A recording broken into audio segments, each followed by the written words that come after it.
We are back on the Party Pontoon 2.0. I think his name is sticking for right now. Until we come up with a better one. We'll come up with a better one soon. You may notice the motor is actually on the boat right now. I had some family come over, and you know what family's best for is helping you out when you need something. So I had a bunch of family come over and they helped me put on this motor out of the, it was sitting in the back of my truck for a few weeks, and it really needed to come out, and hated having it on the side for that long, but it's just a heavy motor and I need help getting it out. And yeah, but we got it out and it's just as heavy as the last motor. I think all the people who helped me put it on this time was the same people who helped me last time, so shout out to them, brother-in-law, dad, sisters, yeah, huge thank you to all of them. And we'll be working on this motor in a later episode. We're gonna be repainting it all, making it look pretty custom along with the rest of the boat. Also doing some tune-ups to it, so oil change, water pump, yeah, just going through it, make sure it's gonna run good, and hopefully it does run because we don't really know that yet. So that's all for a later episode though. This episode, we're gonna be focusing on the trailer. The trailer is pretty ugly. And if you've been watching my channel for a while, you know I repaint all my trailers black and modify them a little bit and make them suit my boat or jet skis that they're on. Make it match a lot, so that's what we're gonna do this episode. I'm painting this trailer black, also adding a center bunk and replacing a lot of the pieces that need to be replaced, like the springs and some of the mounting hardware, and also the bunks also need replaced. If you watched my last pontoon build, you know that the trailer was very custom with LED inset bunks, and that was really cool, very practical, all from GatorBak.com. We're gonna be doing the same thing on this one, except for stepping it up a notch. We're gonna be adding a center bunk that has lights too, and yeah, it's gonna be really cool by the end of it. So hopefully I can get this all done this week so we can get it back onto the actual boat portion. We're waiting for a few more parts to come in for that, but once that comes in, we'll be back on top of the boat, finishing all that up. Now to start out on the trailer, the couple things I need to do is I need to build an extension off of the back of the trailer. Now this pontoon is sitting further back than it should be. It's like 2 feet, needs to go 2 feet further up. So just keep that in mind. And we're also gonna be building a little extension off the back to keep the back end of the center pontoon up a little bit more. You'll know what I mean once I start building it. That's just kind of hard to explain right now. And also another important part is this step up right here. Now with the center pontoon sticking out so far, it's gonna be hitting this, as you can see right here. So we're gonna have to like move this whole thing back and cut a lot of it off and remodify it so the bunks will actually stop right up here and not hit this thing. Does that make sense? I don't have a game plan set for this yet. I don't really know exactly how I'm gonna do it yet, but I'm gonna figure that out right now. Go buy some metal and start welding onto this trailer, and then we can start moving on to the more fun stuff like painting, LED lights, new bunks, new springs, all that other good stuff. So let's figure out a game plan for the steps and then also the back, and then move on from there. We'll figure it out.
Starting with the front end, I changed a lot and kind of need to go over it and try to tell you exactly what I did.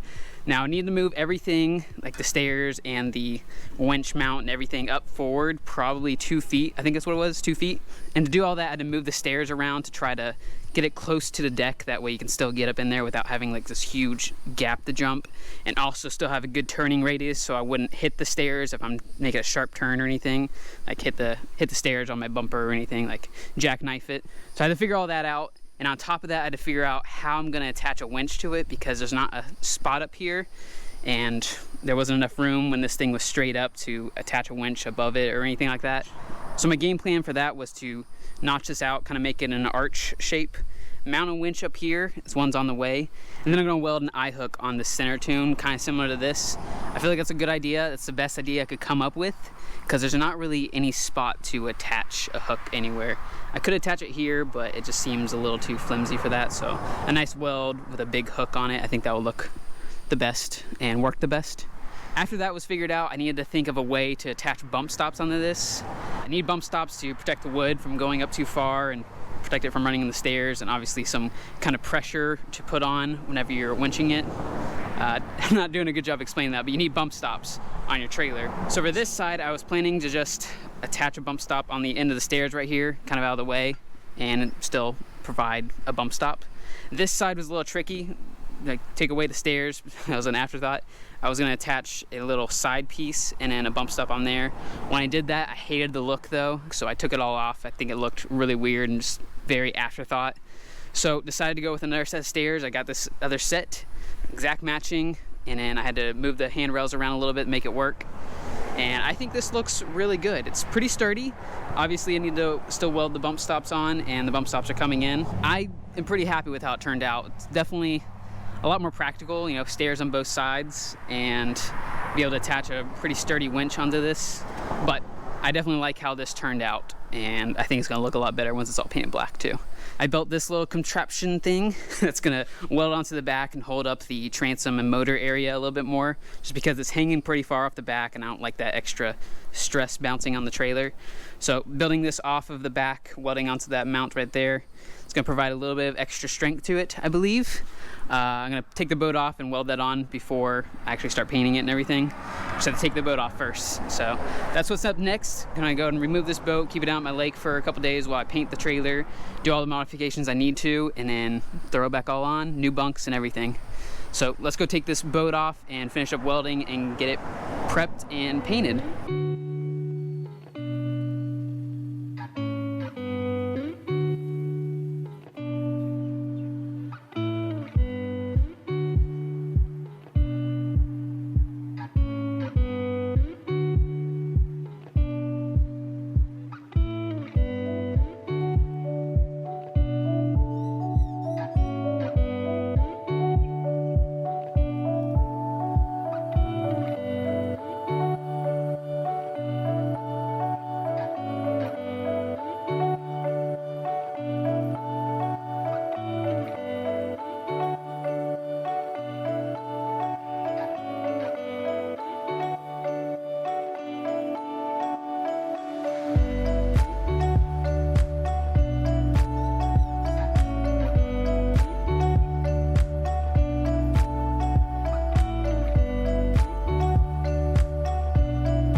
It is completely painted, and you may notice right off the bat it's missing some pieces. You may notice this side is missing the trailer bunk mounts, and that is because I was only going to replace the really bad rusted ones that were obviously really bad like this. But when I got the new ones are slightly higher. They're like an inch higher than all the other ones, so it's going to throw it off if I was just to replace the rusted out ones. Like, the bunks would be like a different height throughout the whole thing. So I went ahead and ordered all new ones on this side. Might as well replace them all because they were all pretty rusty. So replace them all. Those are going to come in tomorrow, and I'll just paint them separately and put them on before I put the bunks on. No big deal. Welded the center bunks on. I was going to bolt them, but I just thought it would be quicker to weld them, and I'm not planning on taking them off anytime soon. So whenever I put the bunks on, I'll flip them up and mount them all properly and get the right angle of the pontoon and everything. But that's all welded on, and it should work out pretty good. Painted it completely black, and I love the look of black trailers. I think it matches a lot better. It looks a lot more modern. It's gonna match my boat a lot because I'm going with the black and tan theme. So I think it's gonna look really good with the boat on there. So I'm gonna start piecing this thing back together. I have some new trailer lights for it, along with the bump stops and a bunch of other little things I'm missing right now. So a little bit of wiring I need to do, and I have new trailer hardware. I have new springs, new shackles, new U-bolts, and I'm gonna replace all that with new stuff because this is really rusty and it seems like it's not gonna last much longer. I'm gonna go ahead and buy new bolts too because these bolts look really rusty. I mean, just look at that one. That one looks really bad.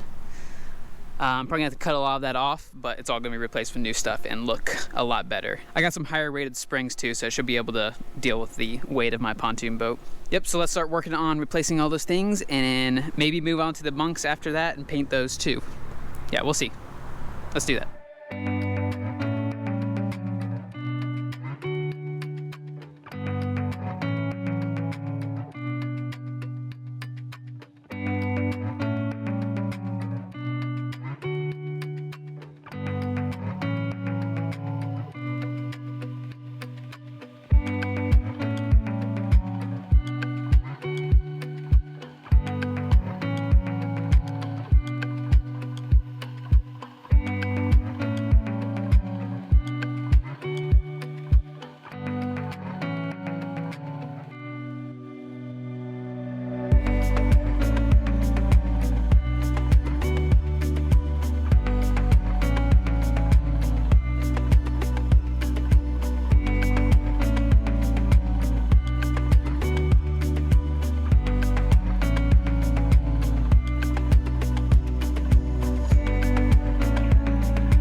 Trailer is mostly back together. We got new lights, new wiring, the new bunk mounts are in, painted, matching everything. Everything is ready to go. You may notice the suspension isn't back together. That's because I need to replace this equalizer.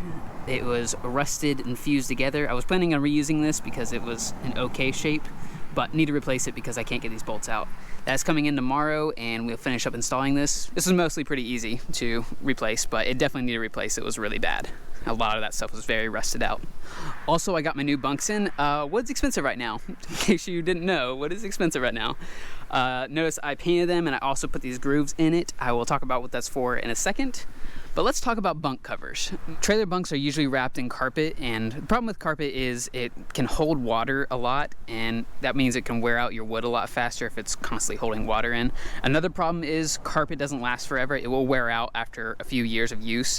And the problem with pontoon boats and the carpet wearing out is if you have pressure treated wood and it's touching your bare aluminum, it can actually, I believe, corrode your aluminum boat or pontoon or trailer if you have an aluminum trailer. So you don't want any kind of bare wood touching your boat, and if you have like a fiberglass boat, it can actually damage it a lot faster. So carpet is just the old school way of doing stuff.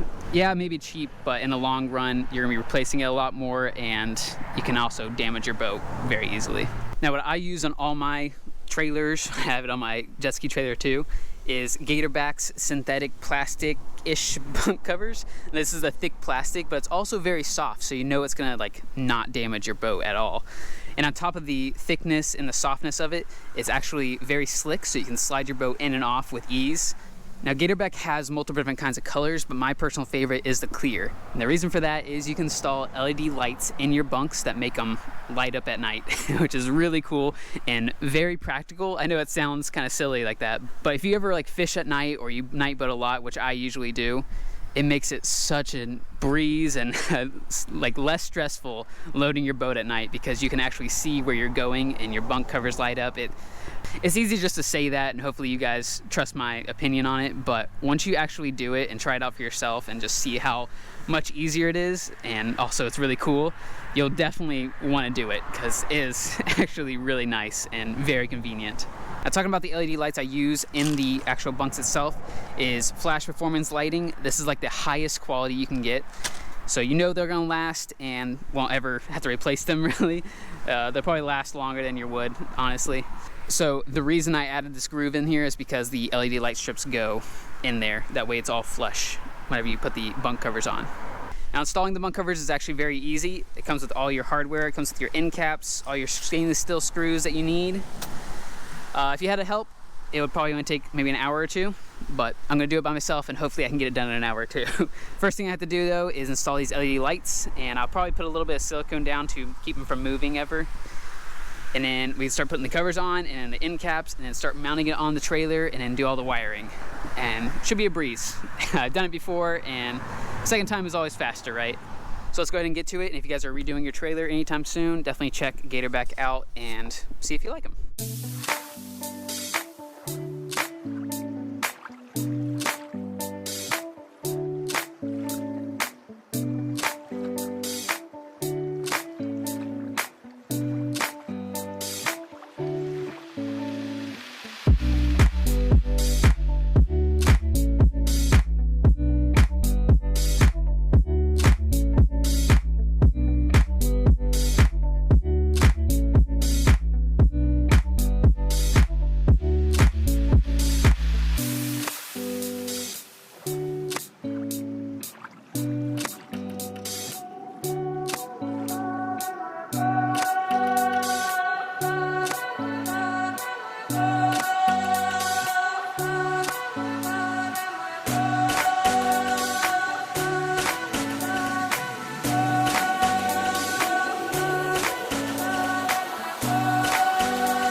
It is done and it looks fantastic. You can't tell me the black doesn't look way better than the normal galvanized metal look.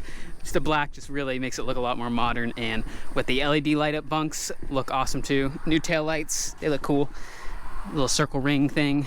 Everything works as it should. It took me a while to figure out the wiring, and I'll go over that in a second because I want you guys to understand it too. If you guys ever do this, it makes it a lot easier if you already know how to do it going into it. I spent probably 3 hours trying to figure it out. Talking about the light up bunks, all the switches are up here. I can do blue, green, and red, or I can press 2 at a time and then change it to yellow or like a teal, and then a pink or a purple, and then if I press them all in, it'll make a white. So I can do pretty much any color I want. Made a nice little plate so I can remove it if I need to switch out any of the switches or anything. This all hooks directly up into your tail lights, so you just have to plug it into your truck and it will all light up. Going over the wiring, this looks pretty confusing. I put it in 2 parts, one for reading and one for like visual learning. I'm not a good teacher. I like visual learning, and then some people like the writing out. So I'll go over both. If you don't really care about this, you can skip forward. It doesn't matter. This is just for people who are planning on doing this and need help wiring it up. So I'm not going to be good at explaining this, but there's 3 different buttons, and each button controls one of the lights. Now, these LED light strips are reverse current. I don't know the exact word for it, but the positive is actually the negative and negative is the positive. So these colors, you would normally think they would go to a positive, but they actually go to a negative, and this black wire goes to a positive. So to kind of explain it, you kind of have to reverse what you're doing with the buttons. I'll link these buttons in the description because I have the colors all lined out for you, so you guys can just hook it up directly how I have it hooked up. We're just gonna do one button because that's kind of like the gist of it. You don't really have to buy a 3 light up RGB LED light strip, but this one button, the black on the button goes to the power of the trailer lights. So it will go to a brown wire on your trailer. The yellow and the red hook up together and they go directly to a ground on the trailer. That's it. And then this little dotted line is the white, and that goes to whatever color you're hooking up on your LED light switch. Now, on the light switch, you need to hook up your black to direct power. Direct power is going to be your brown wire on your trailer lights. That's pretty much the gist of it. I kind of explained it the most simple way I could without confusing you guys. If you want to read it out, reading out might be a little bit easier. You just hook it up directly to whatever one you read. So the buttons, the black is the power trailer lights, yellow and red go together, they both go to the ground. The white hooks up to the color LED you want to hook up to. Trailer lights, the brown is the power, and it's also running lights, so that always is on whenever your truck is on, and then ground is anywhere on the trailer, obviously. The LED strip or the RGB strip, whatever many colors you have, red hooks up to the white, blue hooks up to the white, green hooks up to the white. These are all separate buttons, and the black hooks up to the brown trailer wire. So you can kind of check off the list to make sure you have everything hooked up right to make it a little bit easier. Hopefully I explained that well. I know it's kind of confusing. I'm not really good at explaining, but if you are ended up doing this, hopefully this helps you out a little bit and understand how to wire it up. I'm going to quickly apologize for the delay on this video. I know people were excited for every Friday videos, but sometimes I just forget to order parts, or something happens and I have to order a part and it won't come in fast enough, so I had to delay the video and wait till it comes in because I didn't want to just throw out this video halfway done, you know. I want it to be completely done. Old nasty trailer to completely new one. Let me know how you guys like the transformation. Would you change the color? Would you change the front end? Would you have done something different? Let me know. I love reading your guys' comments. So also a huge thank you to GatorBak. If you guys are redoing your bunks, check them out first, especially if you want to do lights in them. Really cool. I'm gonna show it in the water in the end of this video, and then I'll go over it one more time and then put the boat back on there because the boat's been sitting in the water for a couple of days. So that is it for this video. If you guys don't follow me on Instagram, I post a lot behind the scenes, and I also let you know if I'm not going to be posting that that Friday or whatever. You guys can check me out there if you want to. If not, thank you guys so much for watching, and stay tuned for the final conclusion thing. All right, bye.